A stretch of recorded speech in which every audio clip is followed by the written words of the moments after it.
What's going on, you guys? Welcome back to another video. So in this video, I want to talk about what is hidden psychological abuse. Now, hidden psychological abuse is a tactic narcissists normally use where they treat you different in public than they do in private. Most of the time, when you're in private with the narcissist, they treat you real bad. They talk to you dry. They don't respond to you. It's like you have to tiptoe around them to make sure you don't bother them or, make sure you don't struck a nerve with them. You have to make sure you always say the right thing to the narcissist, to meet their needs. It's like you're constantly trying to people please them. You're a people pleaser with a narcissist. So, narcissists in private, it's like they treat you bad all the time. So you're constantly trying to be good with them.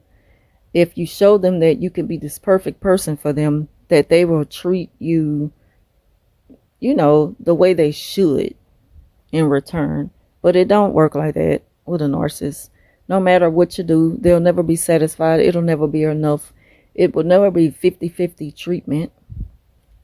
They don't respect anyone, Narcissists are very emotional, and it's all about what they want. And as long as you're constantly catering to them, they're fine. Doesn't mean they're not going to step out on you and find other supply, because they will. They get bored and they do it that way. But yes, they act different in public than they do in private with you. Sometimes they flip it and they act different with you in private because they kind of miss you catering behind them. When they notice that you just don't care no more and you don't have it in you that day, that's when they may love bomb you, offer you something, be nice to you, whatever. So that's the only time they'll kind of flip it. And even in public, they may show out in public and just randomly flip out or just go silent on you, just stupid stuff out the blue that you're not expecting. And they'll have people wondering, like, what's going on with them?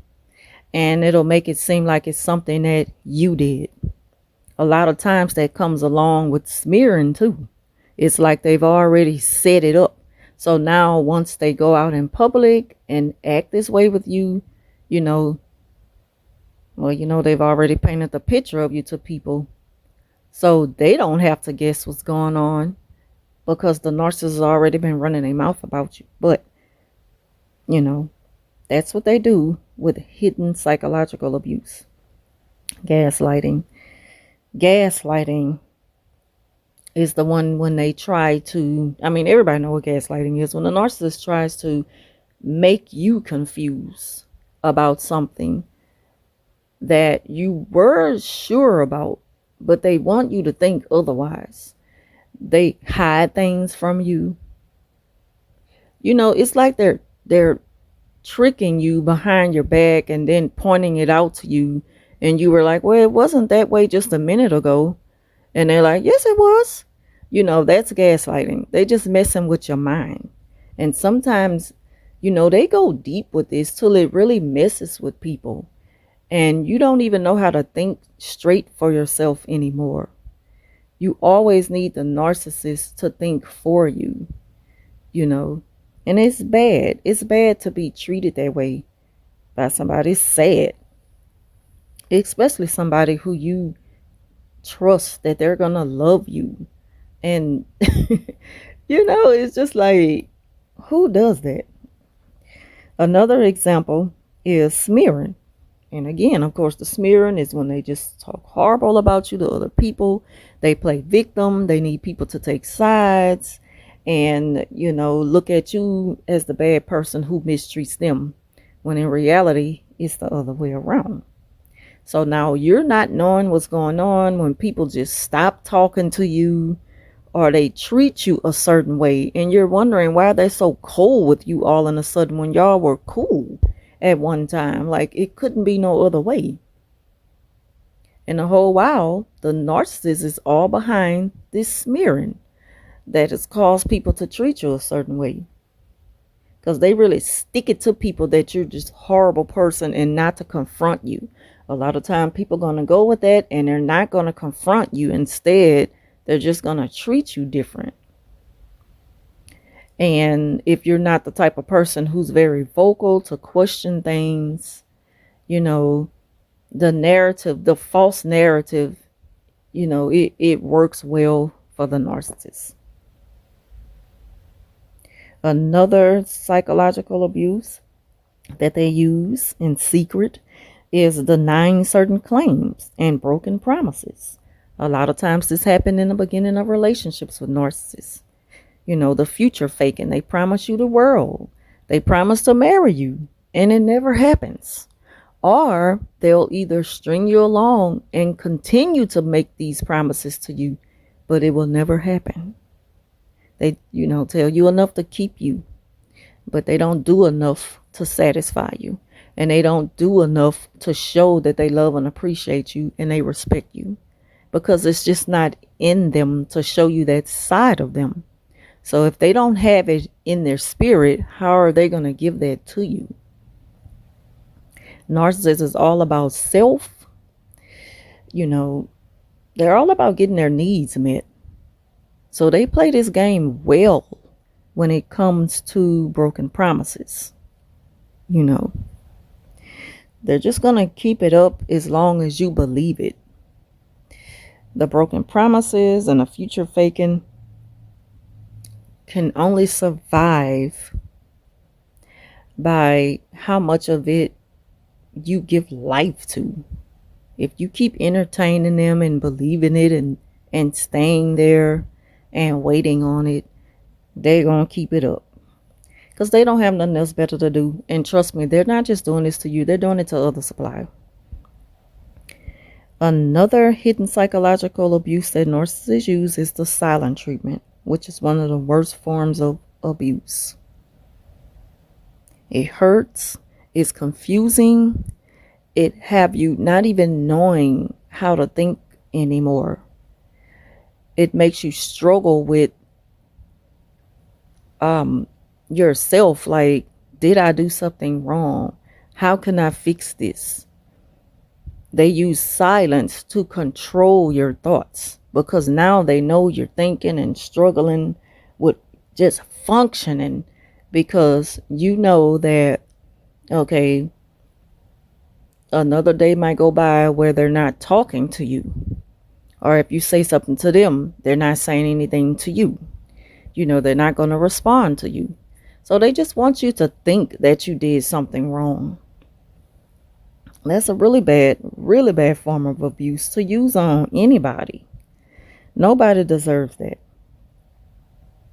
And they also like to pretend that you started it. When they are ready to break the ice because they need something from you, they're going to, like the example I always tell y'all, when a narc at work a long time ago, when I was working with her, and she would do that to me, I didn't know what was going on. So I just like, whatever, it's whatever. I had gotten used to it and it's whatever.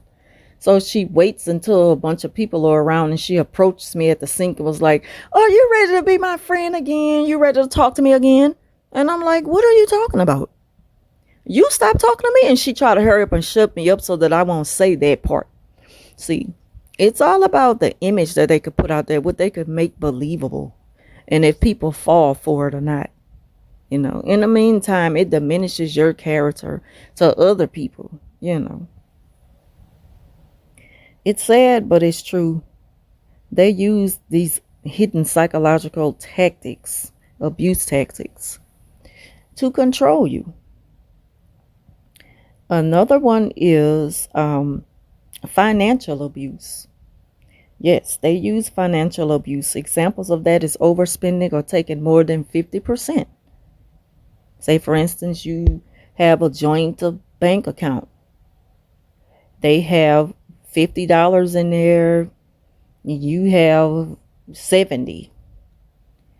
They're going to spend $80 of it. And they're going to claim that, well, no, remember that you said gaslighting. You never said that they can have, some of the money. You never told them that they can borrow $80 from you. And they waited a long time, so they decided, well, Since I never got it from you, I just went and got it out the bank. You never agreed on that. And furthermore, you didn't even owe them $30. They never asked to borrow it from you. They just say anything they can to make an excuse for their behavior. But they do use financial abuse, you know, as a way to control you psychologically. And it's something that it's used a lot with narcissists because they love to spend, spend, spend. That's how they buy things to get supply. They buy a friendship. That's how they love bomb, by spending, spending, spending, borrowing from Peter to pay Paul. They just go through life surviving that way. They're never really comfortable financially. They're always struggling, but they put on and act like if they got it all together and they getting money. And they're not. Yeah, they getting money, all right. They're either stealing or they're borrowing, but they're never paying back because they're not fair. So, you know, that's another thing they use is abuse the money. And another thing they do is they stunt on you in front of other people. Examples of that is asking you, did you find something that they actually hid from you? Or they pretend, to be giving you useful information in front of somebody. Like if they're such a good friend who looks out for you, when it's usually the other way around. But because they're more vocal than you and you don't feel the need to prove yourself to anyone, they kind of make it stick. The narrative works in their favor because they've already laid it out. They've already went before you and set it up this way so that now when they present you in front of others, they loud cap you and say things that they know are not true. You know it's not true either, but they're putting on an act with a stupid smile on their face, and you have the confused look like, what are you talking about? And they've already told people that you're gonna respond that way, so now they're gonna get the laugh out of the people so that they can get their little kiki and kicks out of it. And then you're looking confused, and it just all works in favor of the narc. So, yes, that's one of the hidden psychological abuse tactics they use. And it's kind of in relation to triangulation. It's you, the narc, and somebody else, or you, the narc, and an audience. It's all about how you could make them feel. They get amused out of things like that embarrasses you or puts you in a state of confusion. So just be careful with narcissists or anybody who always have you confused. If you have to constantly question it, then something's probably up with it, and you need to, just think back and free your mind of all of it.